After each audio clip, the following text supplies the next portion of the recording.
नमस्कार दोस्तों, कैसे हो आप सब। मेरा नाम है विजय कुमार और आप देख रहे हैं कॉमिक्स पिटारा चैनल को। दोस्तों, अगर आप इस चैनल पर नए हो या अभी तक हमारे चैनल को सब्सक्राइब नहीं किया है तो प्लीज़ हमारे चैनल को सब्सक्राइब कर दें और साथ में लगे बेल आइकन को जरूर प्रेस कर दें, ताकि मैं जब भी इस चैनल पर नई वीडियो अपलोड करूँगा उसकी अपडेट लगातार आपको मिलती रहेगी। तो चलिए भोकाल की इस शानदार कॉमिक्स को शुरू करते हैं, जिसका नाम है लौट आई तुरीन। दोस्तों, ये 7 सवाल के ठीक बाद की कॉमिक्स है।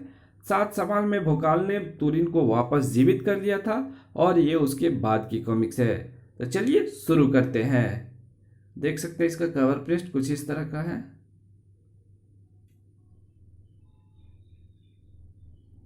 विकास नगर में ये क्या, गेंदे के फूलों की बंधनवार।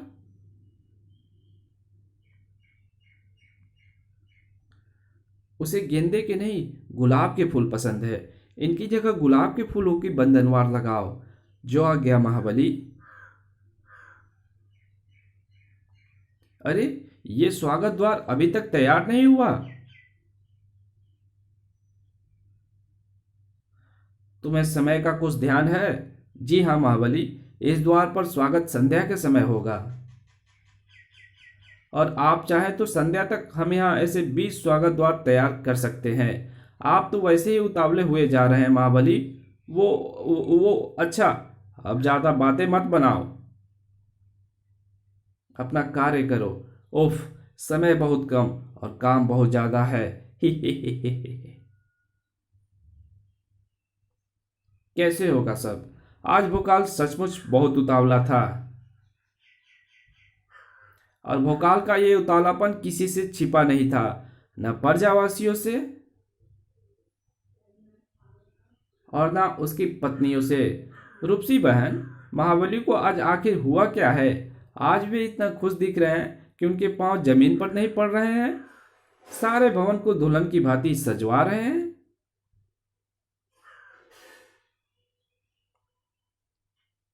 और इस विशेष कक्ष को तो देखो, इसके कोने कोने को तो महाबली स्वयं अपने हाथों से श्रृंगार कर रहे हैं। बात क्या है? मुझे भी कुछ नहीं मालूम बहन सोलोनी। आओ स्वामी से ही पूछते हैं।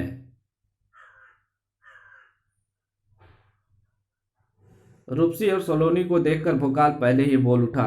देखो, अगर तुम दोनों मुझे अपने साथ बैठने की कहने आई हो तो कृपया मुझे क्षमा करना। आज मैं तुम्हें एक क्षण भी नहीं दे सकता, क्योंकि आज मैं पूरी प्रजा के साथ उस तुरीन का स्वागत करने में व्यस्त हूँ जो पुनः जीवित होकर यहाँ आ रही है। तुरीन आ रही है? रूपसी और सोलोनी को ऐसा लगा मानो उसके मस्तिष्क में सैकड़ों विस्फोट हुए हो।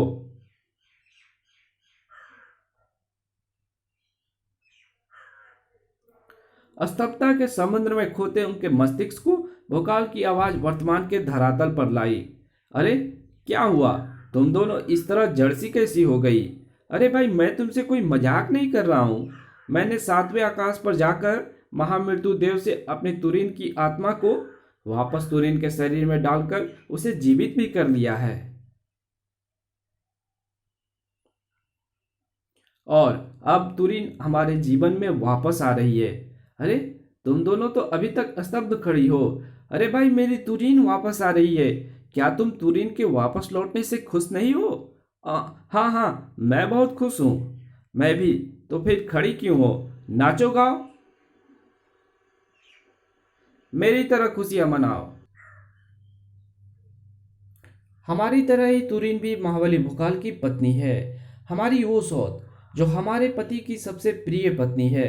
और सौत चाहे पत्थर की हो, सौत ही होती है।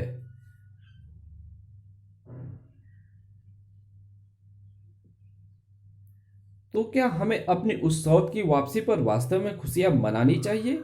पता नहीं, मेरी समझ में तो ये नहीं आ रहा है कि जिस तुरीन की वापसी के आगमन पर महाबली इतने प्रसन्न है, अगर वो आ ही गई तो क्या होगा?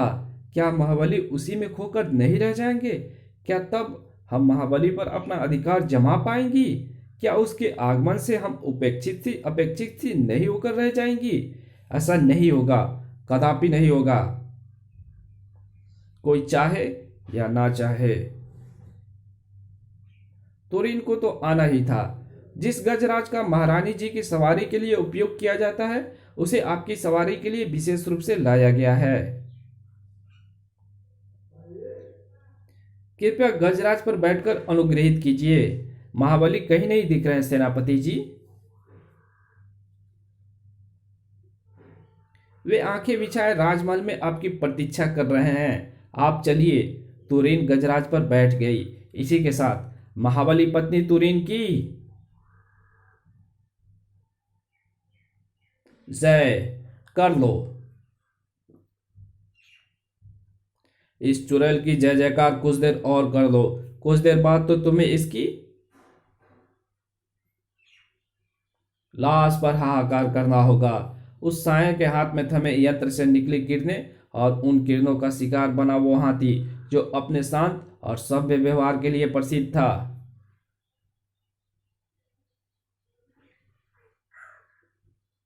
च्यां।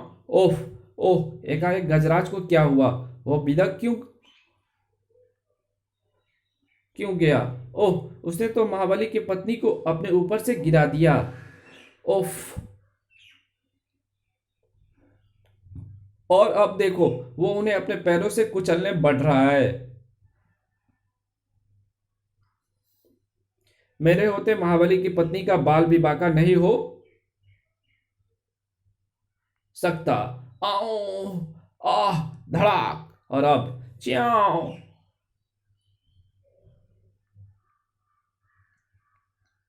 तुरीन को बचाने की कोशिश करने वाले खुद ही उस मदमस्त हाथी का शिकार होने जा रहे थे, लेकिन वे शिकार हो जाते उससे पहले ही। अपने अत्यधिक भार का इतना घमंड अच्छा नहीं गजराज। पीछे हटिए। तुरीन थी वो जिसने हाथी को लड़खड़ाने के लिए मजबूर करके एक जीवन बचा लिया था। लेकिन लड़खड़ाकर जल्दी संभला था गजराज। ओफ। उस मदमस्त हाथी को छेड़कर तुरीन जी ने अच्छा नहीं किया। वो बुरी तरह क्रोधित होकर उन्हें कुचलने के लिए उनकी तरफ भाग रहा है, और वो हाथी उन्हें कुचल ही डालेगा क्योंकि वो उनके रास्ते से हट ही नहीं रही हैं। हट जाइए तुरीन जी, रास्ते से हट जाइए। क्यों हटूं?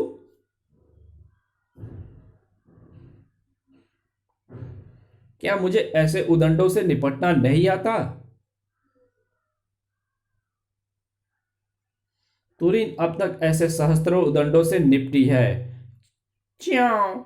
और तुम्हें सदा के लिए निपटा दिया है। और उन्हें सदा के लिए निपटा दिया है। बड़ा।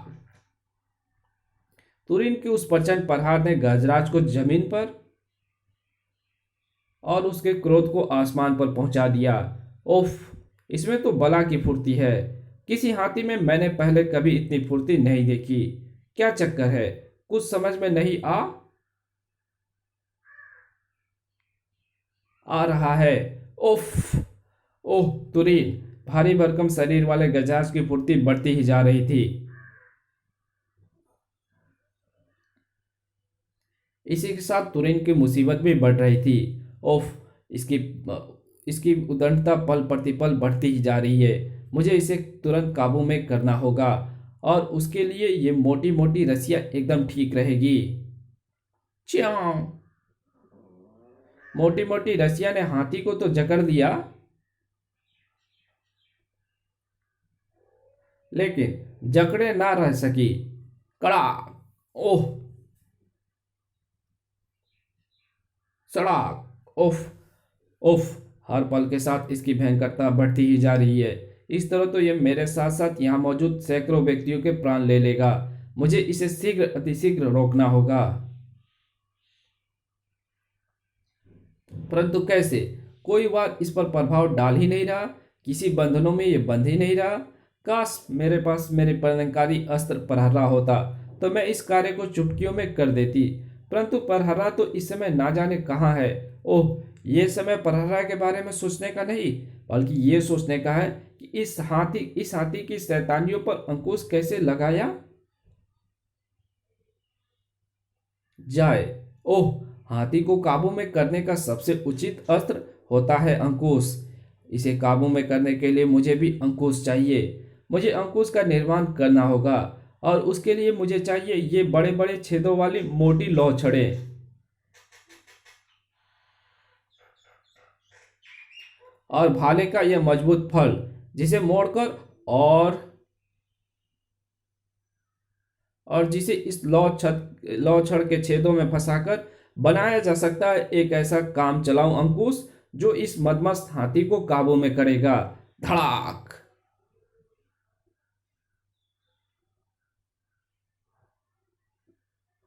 धड़ाक। उस काम चलाऊ अंकुश ने कमाल दिखाया और गजराज काबू में आ गया। अच्छा हुआ राज्य में प्रवेश करते ही मेरा सामना इस मदमस्त हाथी से हो गया और इस बात की परख हो गई कि मेरे हाथों में अभी भी वही दमखम और खोपड़ी में वही तेज धार वाली बुद्धि मौजूद है। महाबली पत्नी तुरीन की जय। एक बार फिर तुरीन की जय जयकार गूंज उठी थी।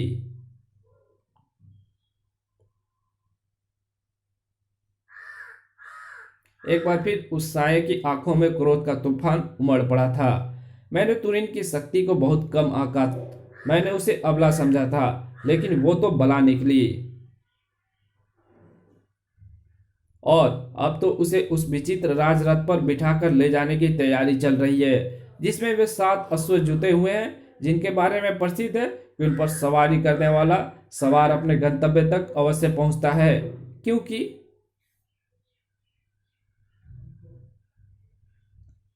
क्योंकि उन 7 अश्वों में ये विशेषता है कि उनमें से जिसको भी चोट या घाव लगता है, बाकी अश्वों की शक्तियां उसे ठीक कर देती है। इस रथ पर सवार होकर तो तुरीन महाबली की बाहों तक पहुंच ही जाएगी।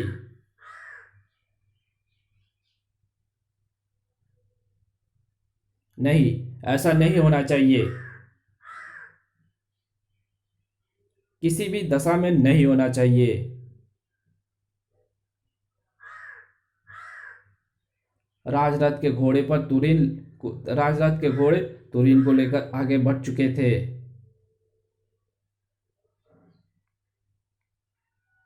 लेकिन अभी वे कुछ ही कदम आगे बढ़े थे कि तभी घोड़े हिनहिनाने लगे। कड़ाक। उनकी हिनहिनाटों ने सारे वातावरण को हिलाकर रख दिया और एक पल बाद ही उन अश्वों को देखने वालों के कलेजे हिलकर रह गए। ओह, आह। 7 अश्वों ने मिलकर एक ही रूप ले लिया था और वो रूप कितना शैतानी था, यह अगली ही पल सामने आ गया।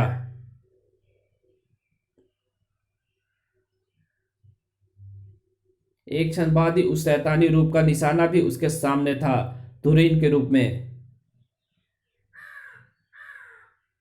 लेकिन तुरीन तुरीन थी और तुरीन को शिकार बनने में नहीं, शिकार बनाने में मजा आता था।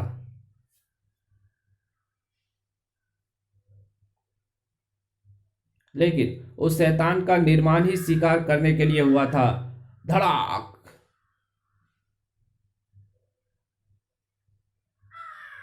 और ऐसा करने के लिए उसके पास वे शैतानी शक्तियां भी थी। तुरीन के पास ना तो जिसका कोई जोड़ था और ना कोई तोड़। अब उस शैतानी रूप का तुरीन पर हावी होना भी निश्चित था। उफ।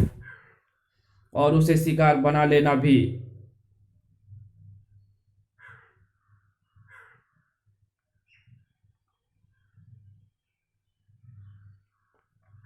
लेकिन क्या ऐसा हो सकता है कि अब कोई तुरीन का शिकार बना ले? भोकाल के होते।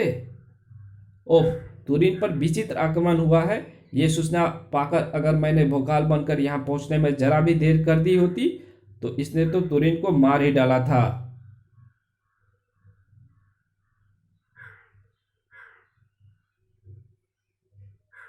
लेकिन ये हुआ कैसे?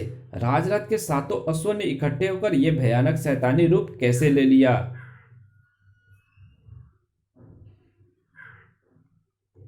ये बाद में सोचूंगा। इस समय मुझे 7 अश्वों वाले इस शैतानी रूप को ठिकाने लगाने के बारे में सोचना होगा। ओह, मेरी तलवार के प्रचंड बाढ़ ने 2 अश्वों को तो जो गहरे घाव पहुंचाए थे वो तेजी से ठीक हो रहे हैं।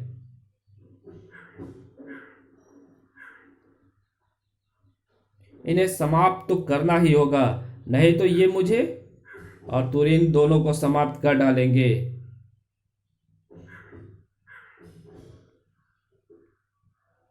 लेकिन इन्हें समाप्त करने के लिए इन्हें अलग अलग करना बहुत आवश्यक है।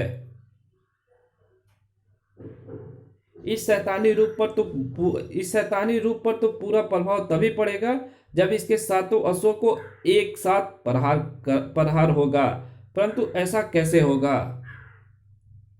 उफ, भोकाल की समझ में कुछ नहीं आ रहा था, जबकि मौत उसके और तुरीन के एकदम सिर पर पहुंच चुकी थी।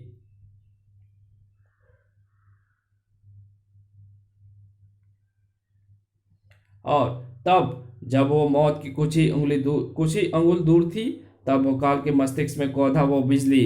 एक उपाय है जिसकी सहायता से इसे शैतानी रूप के सातों अश्वों पर एक साथ प्रहार किया जा सकता है, और वो उपाय है सप्तबाण विद्या। भोकाल ने उस शैतानी रूप को दूर उछालकर अपनी तलवार और ढाल को एक तरफ फेंक दी।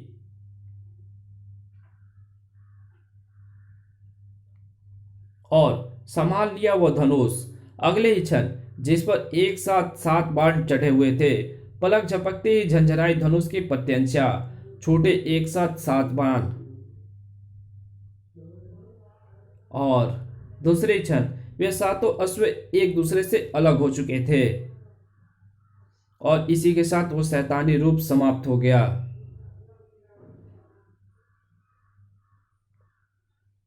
अब भोकाल ने तुरंत ही तुरीन को संभाला। तुरीन, तुम ठीक तो हो ना? हाँ, परंतु ये मुसीबत कहाँ से आई, कुछ समझ में नहीं आया। अब तुम्हें कुछ भी समझने की आवश्यकता नहीं है प्रिय तुरीन। अब तुम मात्र इतना समझो कि इस समय तुम अपने भोकाल की बाहों में हो, और अब इन बाहों में तुम्हें कोई मुसीबत छू भी नहीं सकती। ये बात किसी और के भी समझ में आ गई थी। मेरे दोनों असफल आक्रमणों ने तुरीन और महाबली दोनों को सतर्क कर दिया है, इसलिए अब तुरीन पर इस तरह आक्रमण करते रहना मूर्खता होगी। ऐसे तो महाबली को मुझ पर संदेह हो जाएगा।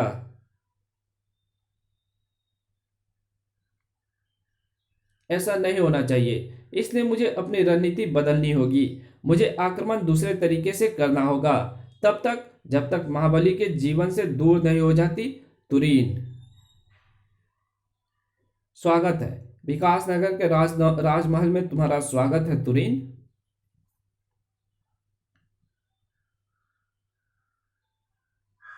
ये हमारा और इस राज्य का सौभाग्य है कि तुम जैसी वीरांगना एक बार फिर हमारे बीच में है। रानी मोहिनी तुरीन के स्वागत के लिए आगे बढ़ी। ठीक उसी क्षण, बचिए महारानी जी। उफ, राज दरबार में उपस्थित हर शख्स को स्तब्ध कर देने वाली थी वो घटना।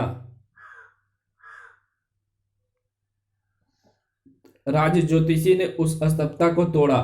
क्षमा करें महारानी जी, आप महाबाली की पत्नी के आगमन को सौभाग्य कह सकती हैं, परंतु मैं इसे दुर्भाग्य कहूंगा।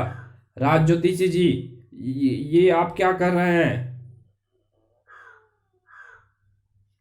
वही जो परिस्थितियां और समय की गणना कह रही है। गजराज जैसे शुभ हाथी का एकाएक मस्त हो जाना, राजरथ के सौभाग्यशाली सप्त अश्वों का शैतानी रूप में आ जाना, और अब ये भारी झुंबर। अगर इसे आप सौभाग्य कहती हैं तो क्षमा कीजिएगा महारानी जी। मैं आपको ऐसा महारानी कहूंगा जो महाबली से अपने संबंधों को निभाने के लिए आंखें मूंद कर सारी प्रजा और राज्य को आने वाले संकटों की आग में झोंक रही हैं। किन संकटों की बात कर रहे हैं आप? इस कॉमिक्स को यहीं पे खत्म करते हैं। इसके आगे की कहानी पढ़ेंगे इसके पार्ट 2 में। तो मिलते हैं इसके पार्ट 2 में, तब तक के लिए बाय। और वीडियो अगर अच्छी लगी हो तो वीडियो को लाइक कर देना, कमेंट कर देना, और चैनल पर नए हो तो प्लीज़ सब्सक्राइब कर देना।